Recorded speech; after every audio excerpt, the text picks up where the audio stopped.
Hey Deku Fam. Welcome back to our channel. Welcome back. We're back with another video. You see that dive I have to do? I feel the energy. You see the dive? I always have to dive. dive. Because Anna's always trying to elbow me in the chin. Oh yeah, we don't want your beard, you know. Yeah, you don't want to be messing. Yeah, you don't want to messing up the beard. Anyway, guys, we're here with another video, and we're doing this series. I'm married now. What? Yeah. Because we get so many messages from you guys saying that you're engaged, you just got married. What area should we be extra intentional about? So in the last video, we actually spoke about living together and how to navigate that season. Now we're talking about the in-laws. Yes. Because we've realized that people like to get married and just dish everyone. They just run away. They just go on to a separate island and then they think that their marriage is going to survive. But no, for us, one of the secrets that we have is that we have a very strong family network, starting with our mother-in-laws. Yes, 100%. Like, I think my mom would be distraught if we were to break up. Definitely. Even the thought of us breaking up would hurt my mom so much. Exactly. I'll just say, like, my mom, I actually feel like she's losing a daughter. Like, it's that deep. I know, we do need the network. You can't think that it's just you and yourself that will help your marriage survive. No, you need friends, you need family.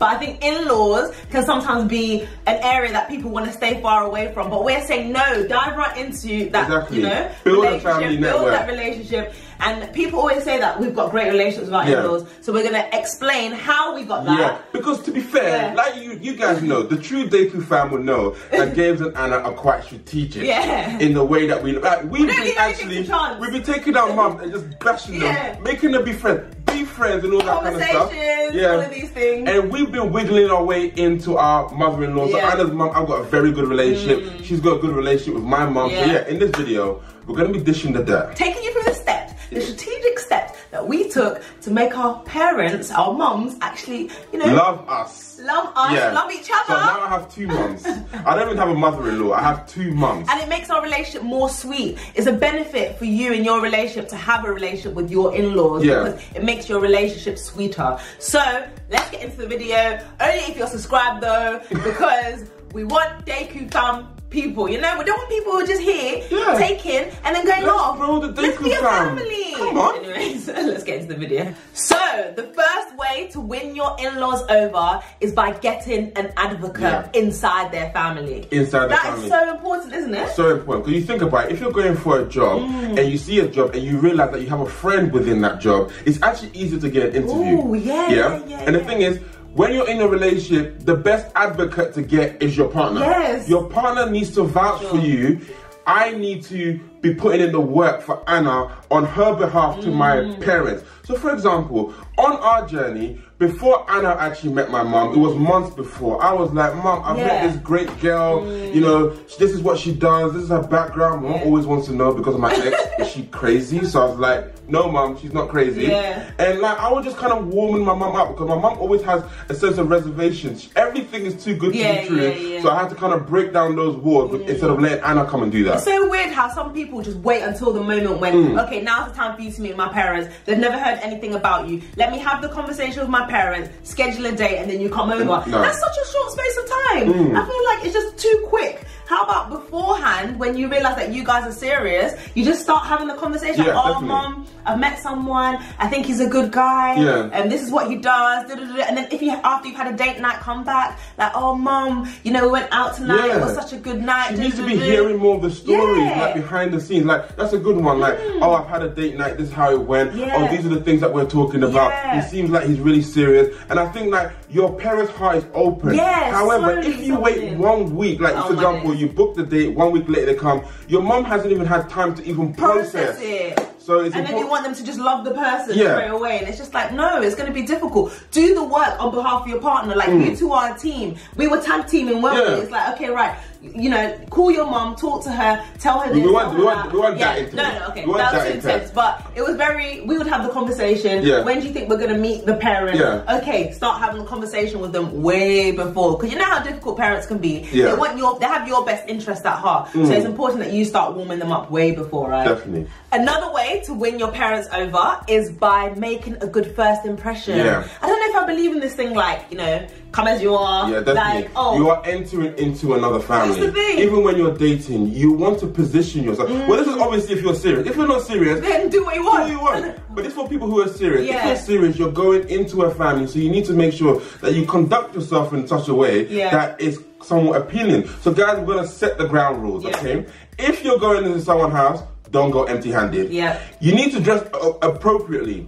And the thing is, you might be now thinking, okay, what is the right gift to get? What does dress appropriately? Again, you have an insider. Yeah. I was speaking to Anna like, oh, like what would your mom like? Yeah. Oh, how do you think I should dress? Yeah. And I was having this conversation before because I wanted to position myself in a place that Anna's mom will actually like me. Yeah. The thing with in-laws is that before you're married, they could be a real blocker. Yeah. They could be a real blocker to you. And if you are married and the mother-in-law does not like you, your life's not even great. Like, you know, for us, it was so important that our parents liked each other because we're trying to build something here. We don't want any obstructions to us becoming one. So Gabes came, I remember when he came to Leicester, I was like, rah, my guy.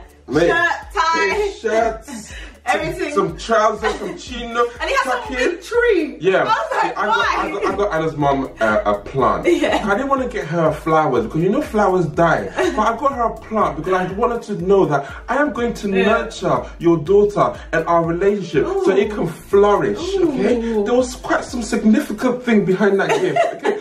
Her mum still has the plant because she looks after it. And no, she doesn't. She does. It's on her windowsill. Yeah. But my mum was so overwhelmed because none of my exes have ever done anything like that. Come on. Let alone introduction. She probably caught them in the house, you know what I mean? That's how she met them, like, oh, who are you? But with Gabes, it was like, I was at my mum's house already, I was talking to her, we were getting food ready for him, and then he came, and he came with flowers, and it was just like, a plant. Okay, a plant. Flowers die. And it was just so nice, and even if my mum wanted to not like him, and all of that stuff, and be, you know, hard, that just melted her heart. So guys, we have to make movements, you know, and be strategic, so that we can win our parents over, because you do really see the fruit of it. 3 years later with our family, my mum can just call up Gabes and just have a conversation with her. You're going into the last point. Sorry. Let's go. Yeah, another way to win your in-laws over is by consistently treating your partner well. Yeah. That is big, especially before marriage. Definitely. Especially when your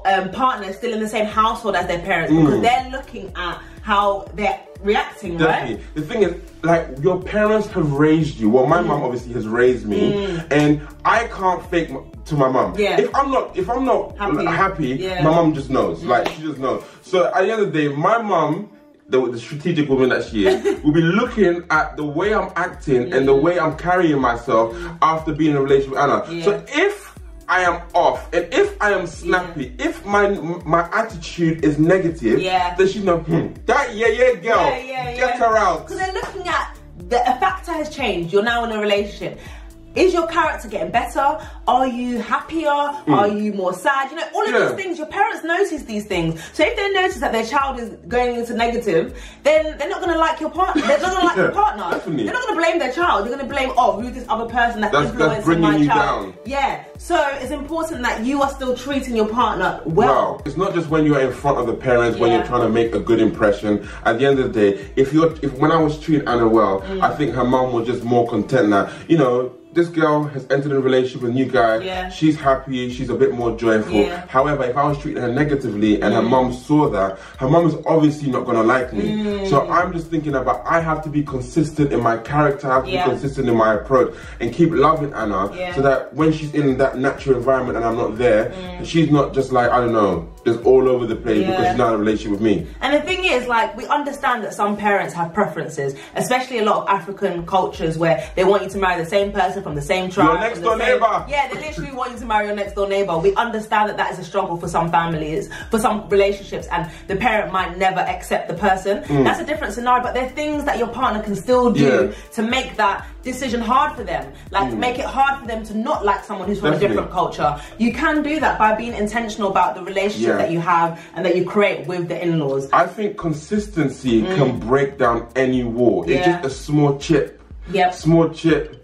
And next thing you know, the walls will come tumbling down. That's why we say start early, because for us, obviously, we knew early on that this is the person that we're going to marry. So as soon as we got to that place, it's like, okay, right, how can we make sure that you're embedded into my family even before we get married? Definitely. How can we make sure that the wedding day is not the first day that you guys start building a relationship? You know, you and my mom. It's important that that started early. So by the time the marriage came, it seemed like a very big celebration because our families were already embedded within each other. Definitely. And I think that's so important in a relationship. And, you know, no matter how difficult a parent is, I think, imagine 6 months, a year and a half, because how long is it before people get married? Typically like 2 years. Imagine if a year and a half of that is your partner building a relationship with your parents.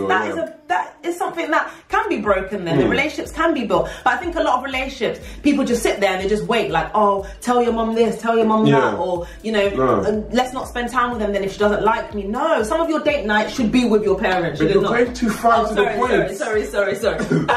And that leads us on to the next one, which I love. It's about basically dating the parents. I think you can win them over by dating them, and I think, Gabes, you did that so well. Not in that way, guys. So much. Like, I was like, chill out, bro. I'm your girlfriend. I'm about to be your wife. No, but Anna's mum doesn't live in London, so when Anna used to go on like day trips to go and visit her mum, I'd be like, I want to go as well. Like, I want to get to know your mum a bit more. I want to basically just build a relationship with her, because I thought it was very important for Anna's mum to get to know me. Because it's fair enough that Anna is, you know, vouching for me and being an advocate and all that kind of stuff. But I was thinking, like, it's actually nice for Anna's mum to make up her own decision. She needs to like me for herself, not just because her daughter's telling her a lot of nice stuff. Because sometimes, with good intentions, you can paint this perfect picture. So true. So it was nice for me to actually be in front of Anna's mum so she could see me for who I am. And he was so inner with that. It's like, oh, I'm going to see mum this weekend. Oh, I'll come, okay. And then he would literally sleep downstairs and I'd be sleeping like upstairs. But it just needed to happen. Like, I didn't understand it in that much detail at the time, but now I really see the fruit of that, because I think it's so important to not just see the guy in just little moments, like, oh, how he's like over dinner, but how he is over a day, how he is when there's, you know, maybe nothing to talk about and you're just walking and he's asking questions and he's really interested in the family. I think that's really important to build a relationship. And for me personally, like, I really trust the judgment of my mum. So I want to bring Anna into the environment so my mum can actually help qualify.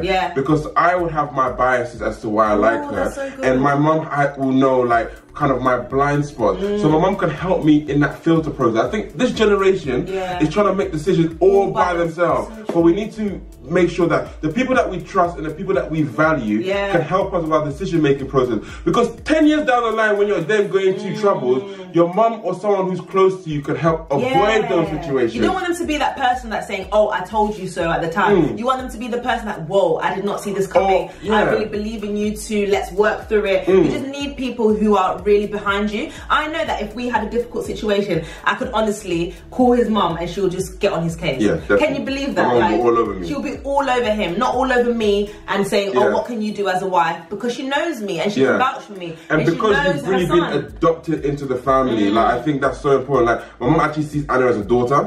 Not that I go running to my mum every time I have a problem. However, if she sees something, she'll be able to address it. And she normally addresses it with me, like, Gabby, you need to sort it out. 100%. And the last way you can win your parents over is by adopting yourself into their family and actually seeing them as, you know, mum and dad and things like that. And I think we finally got to that stage when we're able to have both our mums together last Christmas. We were just like, yes, we made it to the promised land. Literally, it was so good. For me, I think a very significant moment, I think, like, now that we're married, when we went to Tanzania and I really felt like really adopting the family. Like, I was picking up some Swahili words and speaking that. Anna's mum took me to where the family is. What tribe? What tribe are you? We're Chaga. We're Chaga tribe. And then just learn about the different cultures, learning about the history, eating the food. I really felt like really embraced within the family, because sometimes there could be a tendency of, look, I'm Ghanaian, I only eat jollof, you know. But the thing is, I have to try and embrace myself within the culture. I have to try and understand, you know, the roots and stuff like that. So I literally feel like I'm Tanzanian and Ghanaian. And it's so beautiful to know that, like, our parents have absolute peace about the person that we're with. It's just such a beautiful thing. Like, my mum, when she was showing Gabes around, she was so proud. She's actually so proud to have him as her son-in-law. You could just see it. Like, she wants us to message her every single morning. She wants us to message her every single night. And it's just such a beautiful thing. And if there is a problem in our relationship, or if I sound down, she's really concerned for the both of us. And it's just, I don't know, it's just so helpful to sleep at night knowing that my mum is at peace with the person that I'm with. And it just adds so much dynamics to our relationship. And it's something we do not at all take for granted. And there's no like kind of awkwardness like when we bring everyone together. Like we're actually able to be ourselves. We have a happy family. And I think because like our family is kind of growing and we're like one unit, like it makes us a lot more stable. Yeah, 100%. Like my mum is open to coming to Ghana with Gabes' family, and it's just like, wow. Those tickets need to drop though. I know, those prices. Like, British Airways doing the madness. No. If anyone work for BA, we will appreciate you if you could give us that 50% discount. Anyway, we're digressing, but guys, we really hope that you understand like the importance of in-laws. We do completely understand that some people have challenges with theirs, but I think you reap what you sow, and you reap where you sow. If you sow into your in-laws, you will reap the rewards of them being embedded into your family, you guys having a strong relationship, them advocating for your relationship on your behalf when you can't, and even when the children come, you know? The support network that you have. I've been reading a lot about this whole family and the support, because it empowers Anna and I to go and work so we can build wealth for the next generation. But sometimes, because people don't have the support and the network, they're there paying money to nannies and all this stuff. And the next thing you know, they don't have money for the later generations. Yeah, and I feel like, you know, we're meant to be building upon generation to generation. And I think that instead of each generation starting again and like, you know, oh, we're going to start this whole relationship thing downwards, how about starting it upwards before the children come, and then building on that when the children come. Imagine them having their grandparents and stories that they can share and learn, and I don't know, the wisdom that can come from the grandparents as well. So we would definitely encourage you all to like seek out building a relationship with your in-laws, 100%. Definitely. Regardless of how difficult they are, it can always get stronger, and you can take control of that happening rather than just making it dependent on them, like, oh, they're a difficult person, oh, they don't like me, and just leaving it there. Do you not feel like you have control of that? We take ownership of everything, and we say that we can make a difference to the relationships that we have with our in-laws. 100%. And it's beautiful, eh? That was such a good summary, babe. Thanks, babe. But guys, thanks for watching. We'll see you next week. We'll see you next week. No, I think it's money. Money, money, money, money. We love talking about that subject as well. So we'll see you next week, guys. Bye.